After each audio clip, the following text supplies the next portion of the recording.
بنی عباس کا اس زمانے میں یہاں پہ ملٹری بیس تھا، یہ ڈیفنس کا ان کا بیس تھا سامرا، اور 10ویں امام اور 11ویں امام کے دونوں گریوز وہیں پر ہیں۔ معتمد نے جو بنی عباس کا رولر تھا، اس نے امام ہمارے 10th امام علی نقی علیہ السلام کو مدینے سے بلایا تھا۔ 10ویں امام تک 9th امام تک یو کین سے کہ مدینہ علم کا نالج کا مرکز تھا کب سے؟ پہلی ہجری سے، اور یہ واقعہ ہے 250 ہجری میں، آلموسٹ 250 ایئرس تک مدینہ اسلام کا ایک سینٹر پوائنٹ تھا، کیپٹل تھا، جو بھی آپ بولے، اہل بیت پورے وہیں پہ تھے۔ لیکن 250 ہجری کے بعد مدینہ اجڑ گیا علم کے لحاظ سے۔ اب 10ویں امام پورے خاندان کو، پورے فیملیز کو لے کر سامرا آ گئے تھے، اس لیے کہ ان کو اس وقت کا جو حاکم تھا بنی امیہ کا، اس نے قید کیا، قید کر کے بلا لیا، تو 11ویں امام بھی ساتھ ہی آئے اور آ کر سامرے میں رہنے لگے تھے۔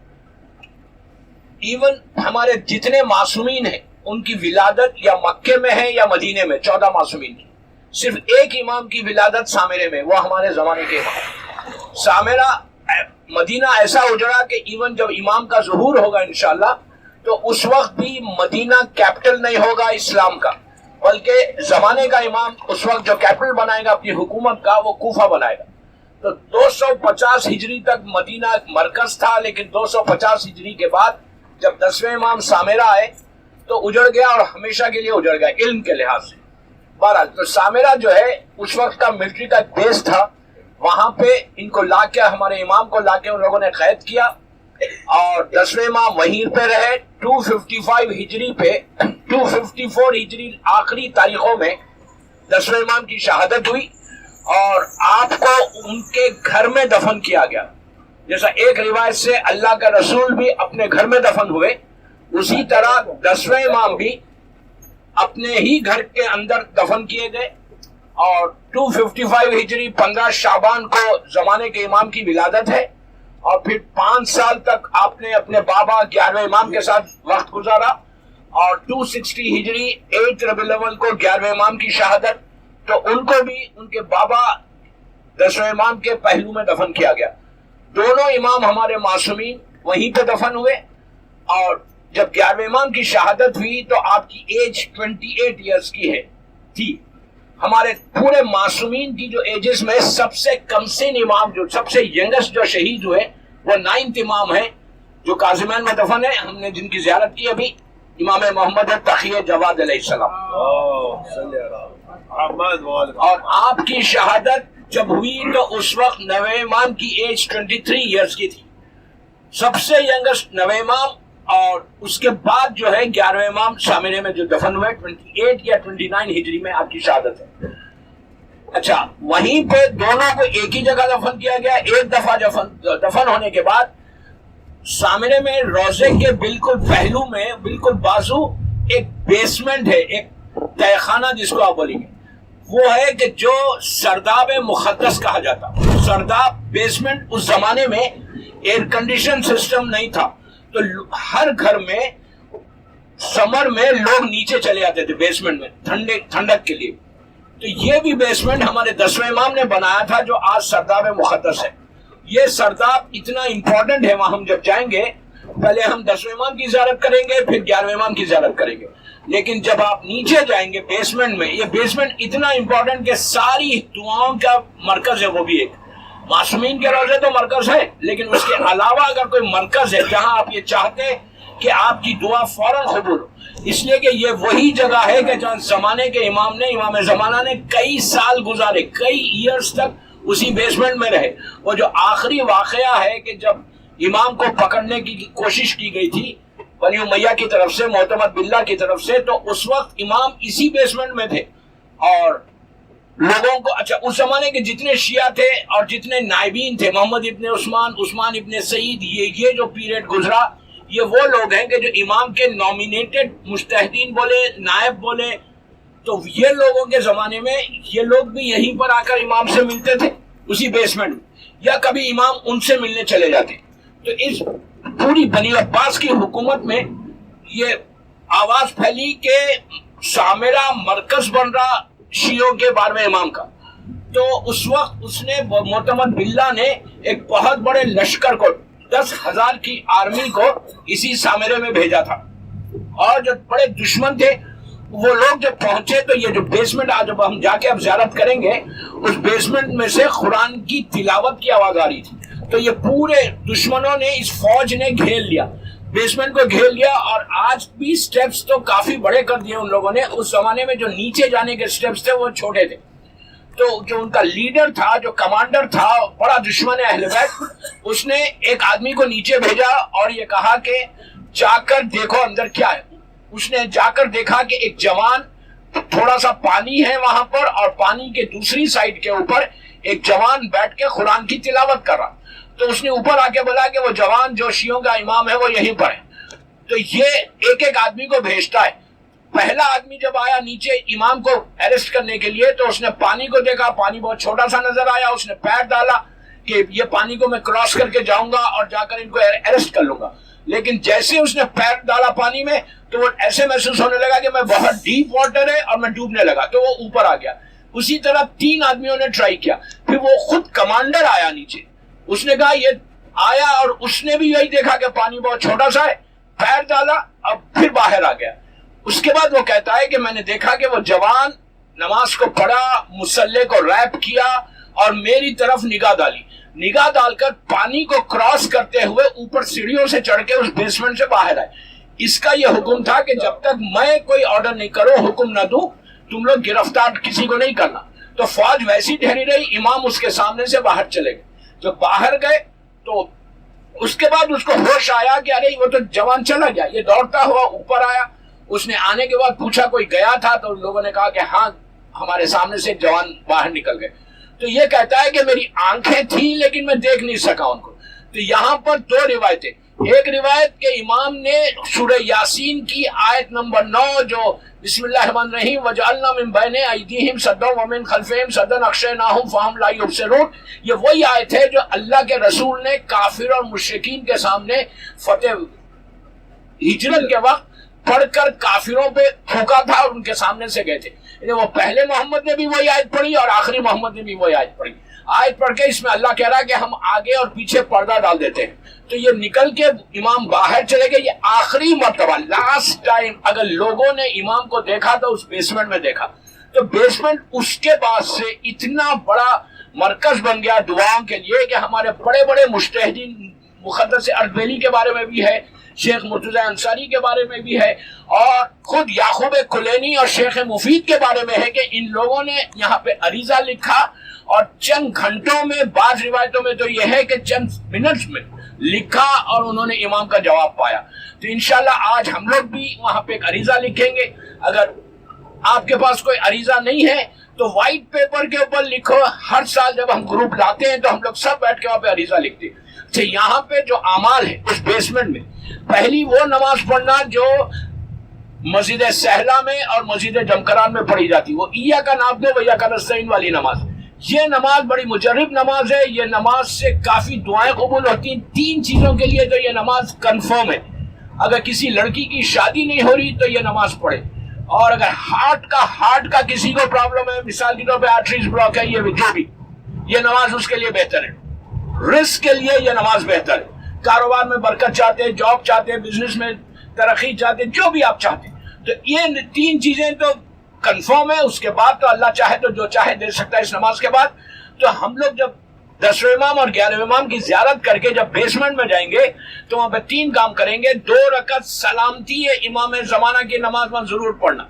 دس از ویری امپورٹنٹ. امام کی سلامتی, انہی کی جگہ پہ جا رہے تو وہاں دعا کرنا. 2 رکعت نماز بالکل فجر کی نماز کی طرح پڑھیں. بی بی کی تسبیح پڑھیں, تسبیح پڑھ کے اللہم کل ولیک الحجۃ ابن الحسن والی دعا پڑھو, اور ہاتھوں کو اٹھا کے دعا کرو کہ پروردگار تیری آخری حجت, تیری رحمت, تیری نعمت, تیری برکت اور ہمارے امام کو سلامت رکھنا. یہ نماز سے آپ کو فائدہ یہ ہوگا کہ ہماری صحت کے لیے امام ہماری سلامتی کے لیے دعا کرے گا. یہ ایک پہلی چیز. 2 رکعت سلامتی امام زمانہ. 2 رکعت شکر کی نماز ہر روزے میں جا کے پڑھنا آپ لوگ. زیارت کی نماز پڑھنے کے بعد 2 رکعت شکر کی نماز اس لیے پڑھنا کہ اللہ نے ہم کو یہاں پہ بھیجا. اگر امام نہیں چاہتے اور اللہ نہیں چاہتے تو ہم زیارت کو نہیں آ سکتے تھے. تو یہ شکر ادا کرنا کہ اللہ تیرا شکر ہے کہ تو نے اپنی حجت کی، اپنے محبوب بندے کی ہم کو زیارت کرائی. جس امام بار جس روزے میں جا رہے، جب جا رہے آپ، مثال کے طور پر آپ کاظمین شام میں جائیں گے تو پھر 2 رکعت نماز پڑھیں گے، مولا آپ کا شکر ہے، اللہ تیرا شکر ہے کہ پھر ہم کو زیارت نصیب. جتنا تم شکر ادا کرتے جاؤ گے اللہ بار بار تم کو زیارت کو بھیجے گا. تو 2 رکعت شکر کی نماز پڑھنا کہ اللہ تیرا شکر ہے کہ تو نے سامرے کی ہم کو زیارت کرائی، 2 اماموں کی زیارت کرائی، اور امام کی اس جگہ کی زیارت کرائی کہ جہاں کو زمانے کا امام کئی عرصے تک وقت گزارا. تو دوسری چیز، پہلی سلامتی کی نماز، شکر کی نماز، اور امام زمانہ سے حاجت کی نماز. نیت کرو کہ میں 2 رکعت حاجت کی نماز پڑھتا ہوں یا پڑھتی ہوں قربتاً اللہ. اس کے بعد وہ ایاک نعبد و ایاک نستعین 100 مرتبہ الحمد کے سورہ میں دہرانا ہے. نماز کے بعد بی بی کی تسبیح پڑھنا، تسبیح کے بعد پھر وہ دعا پڑھنا اللہم کل ولیک الحجۃ ابن الحسن والی.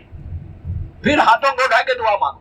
صرف اپنے لیے مت مانگو کہ اپنے ہاتھ کے لیے یا اپنے رزق کے لیے، بلکہ ساری دعا کرو کہ جس لڑکی کا رشتہ نہیں ہے اللہ اس کو رشتہ دے دے، جس کے ہارٹ کے پرابلمس ہیں ان کے ہارٹ کو صحیح کر دے، جو کاروبار کر رہے ہیں رزق کا پرابلم ان کے رزق کو دور کر دے.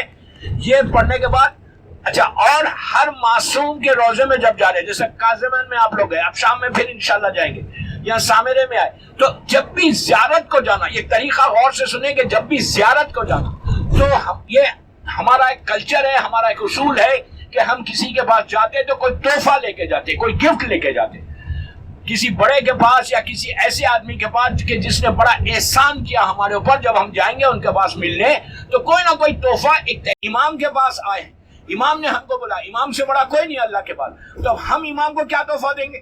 ہم کیا تحفہ لے کے آئیں گے؟ گفٹ لے کر آئیں گے. بہترین گفٹ جو ہر امام کے روزے میں دینا، ہر معصوم کے روزے میں دینا، so simple, very very simple, کہ ایک لڑکا بھی، ایک لڑکی، بچے بھی دے سکتے. کیا کرنا ہے؟ 18 ٹائم سلوات پڑھو، 18 مرتبہ اللہم صلی علی محمد وآل محمد وعجل فرجہم پڑھ کے ہر امام کو یہ تحفہ دو کہ مولا میرے پاس کچھ نہیں ہے آپ کے لیے، یہ تحفہ میں آپ کو دے رہا، یہ اس تحفے کو قبول کرو. اس سے بہتر کوئی تحفہ نہیں ہے سلوات سے بہتر، کہ جو اللہ کے رسول کا پسندیدہ عمل، یہ اتنا پسندیدہ عمل. اور ایک طریقہ بھی ہوتا کہ جب آپ تحفہ دیتے کسی کو تو وہ بھی پلٹ کے آپ کو کچھ دیتا. اگر امام دعا کر رہے کہ اللہ تو محمد اور آل محمد پر رحمت نازل کر، جو ہم 18 مرتبہ بول رہے تھے، اگر امام ایک دفعہ ہم کو بول دے گا نا کہ اللہ اس پہ بھی رحمت کو نازل کرے، تو آپ وہاں سے اٹھیں گے نہیں، آپ کی زیارت ختم نہیں ہوگی، آپ امام روزے سے باہر نہیں آئیں گے، آپ کی ساری دعائیں قبول ہوں گی. آپ صلوات پڑھ لیں محمد وآل اللہم صلی علی محمد وآل محمد. تو سامرے میں بھی جا کے آپ کو دونوں اماموں کو 18 ٹائمز پڑھ کے صلوات پڑھ کے تحفہ دے. جتنا پڑھ سکتے تو منیمم 18 ٹائم بول رہا میں، جتنا 100 مرتبہ پڑھو اس سے بہتر عمل نہیں. اس میں گناہوں کی معافی بھی ہے اور اس میں رزق کی بھی برکتیں، 1000 نعمتیں اس میں ملتی ہے. مولا کو تحفہ ہر معصوم کے روزے پہ جا کے آپ کو تحفہ، جب آپ جانا whenever you go، دن میں 10 دفعہ جا رہے تو 10 دفعہ آپ صلوات پڑھ کے ان کو تحفہ دو. اینڈ میک شیور کہ جب آپ پڑھ کے دیں گے تو امام ضرور آپ کو واپس کرے گا انشاءاللہ.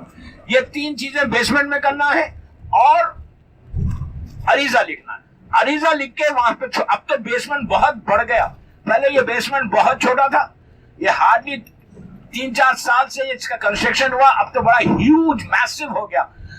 لیکن وہ اسپاٹ ابھی بھی ہے کہ جو پرانا اسپاٹ تھا. تو آپ کہیں بھی بیٹھ کے لکھو، لکھ کے عریضہ، وہ جو وہاں پہ زری ٹائپ بنی ہوئی ہے اس کے اندر لے کے جا کے عریضہ ڈالو. اچھا، عریضہ لکھنے کا بھی ایک طریقہ ہے. دیکھیے، ایک نارمل لیٹر ہوتا، ایک خاص لیٹر ہوتا. جب آپ امام کو لکھنا تو امام کو ایڈریس کرنا، پلیز غور سے سنیں، امام کو ایڈریس کرنا. کیسے ایڈریس کریں گے؟ صرف السلام علیکم بول کے نہیں کرنا. امام کو جب آپ ایڈریس کریں گے تو السلام علیکم یا فرزند زہرا بول کے لکھنا. سب یہ لکھنا السلام علیکم یا فرزند زہرا، امام کو آپ ایسے ایڈریس کریں. اس کے بعد لکھنے کے بعد پہلا سلام کیا، سلام لکھنے کے بعد آپ سوری بولنا، معافی مانگنا. ڈائریکٹ اپنی حاجت کو نہیں لکھنا، معافی مانگنا کہ مولا ہم سو سوری، مولا میں نے آپ کے لیے کچھ نہیں کیا، مولا مجھے معاف کر دے، آئی نو کہ میرے گناہ کتنے، مولا گناہوں کو معاف کر دینے. ساری چیزیں اپنی سوری کو جتنا ہو سکے وہ لکھو. اس کے بعد سوری سے پہلے آپ لکھے آپ سلام علیکم یا فرزند زہرا. اس کے فوراً بعد امام کے حق میں دعا دینا. آپ بولیں گے ہم کیا دعا دیں گے؟ دعا کیا دیں گے آپ کہ اللہ میرے امام کو سلامت رکھے، یہ بولنا مولا اللہ آپ کو سلامت رکھے، مولا اللہ آپ کو اچھا رکھے، مولا اللہ آپ کو دشمنوں کے شر سے محفوظ رکھے، مولا آپ کو آپ کے ظہور میں اللہ تعجیل کرا. اس طرح مولا کو دعا دینا. ہم اس سے زیادہ دعا نہیں دے سکتے رزق کے لیے، یہ ایسی باتیں نہیں. یہ دعا کرنا کہ مولا آپ کو اللہ سلامت رکھے، اللہ آپ کو دشمنوں کے شر سے محفوظ رکھے، اللہ آپ کے ظہور میں تعجیل کرے، جلدی کرے. اس کے بعد لکھنا مولا جب ظہور ہو تو ہم کو نہیں بھولنا. اس کے بعد پھر آپ یہ دعا لکھنے کے بعد پھر آپ اپنی حاجت کو لکھو، سوری بولو. سوری بولنے کے بعد سوری لکھو کہ مولا میرے گناہوں کو معاف کرو، ہم سب کے گناہوں کو معاف کرو. اس کے بعد یہ بولنا کہ مولا ہمارے سارے مرحومین کو بخش دو، جن کے ماں باپ زندہ ہیں ان کے حق میں دعا کرو. اپنے ماں باپ کے لیے اس میں لیٹر میں دعا لکھو کہ پروردگار، امام کو بولو کہ مولا میرے ماں باپ کو سلامت رکھو، صحت کے ساتھ رکھو. جن کے ماں باپ مر گئے ان کو وہ لکھے کہ مولا میرے ماں باپ پہ آپ رحم کریں، میرے ماں باپ کے درجات کو بلند کریں، سارے مرحومین کے درجات. یہ لکھنا. اس کے بعد حاجت کو لکھنا کہ جو بھی آپ کی حاجت ہے، آپ 1000 حاجت ہے آپ کی تو آپ 1000 دعائیں حاجت مانگو، کوئی پرابلم نہیں ہے. دعا مانگنے میں کوئی مسئلہ نہیں ہے، حاجتوں کو مانگنے میں کوئی مسئلہ نہیں ہے. تو جتنا ہو سکے اس میں مانگو کہ مولا یہ دو یہ دو یہ دو یہ دو. لیکن صرف یہ مت بولو کہ صرف مجھے دو، بامبے میں اور کسی کو مت دو، بلکہ یہ ضرور بولو کہ مولا سب کو دو. اس کے بعد آخر میں پھر یہی لکھنا. اچھا، ہمیشہ جب بھی کوئی دعا لکھتے نا تو واسطہ دینا. جیسا اولاد کے لیے دعا کر رہے تو بی بی رباب کے بچوں کا واسطہ دینا. رزق کے لیے دعا کر رہے کہ مولا رزق میں اضافہ دو تو آپ کے جد امام محمد تقی جواد کا واسطہ مولا رزق کھول دے. بیماروں کی شفا کے لیے دعا کرنا تو بیمار کربلا کا واسطہ دینا. پریشانیوں سے بچنے کے لیے دعا کرنا تو 7ویں امام موسیٰ کاظم علیہ السلام کا واسطہ دینا. اس کے بعد کوئی ظلم کر رہا آپ کے اوپر تو امام علی کا واسطہ دینا. اور آخرت کے لیے دعا کرتے ہیں آخرت میری بخیر ہو تو 4 معصوم کا واسطہ دینا کہ میری موت سے لے کے جنت میں پہنچے تک، صراط تک. اگر یہ دعا بڑی امپورٹنٹ دعا ہے کہ برزخ بھی صحیح ہو جائے، موت بھی ایمان کے ساتھ ہو جائے، محشر کا میدان بھی کلیئر ہو جائے، ہم صراط سے جنت تک پہنچ جائے. اس کے لیے 4 معصوم کا واسطہ دینا. اللہ کے رسول کا، بی بی زہرا سلام اللہ علیہا کا، امام حسن امام حسین علیہ السلام کا. یہ طریقہ جو میں آپ کو بتا رہا، یہ اللہ کے رسول نے بتایا کہ کس دعا کس معصوم سے مانگو. ہمارا عقیدہ یہ ہے کہ ہم کسی معصوم سے مانگو ہماری دعا قبول ہوتی. لیکن یہ بھی ایک طریقہ، یہ اسٹائل اللہ معصومین نے ہم کو دیا. آپ تو ان کا واسطہ دے کر دعا کرو.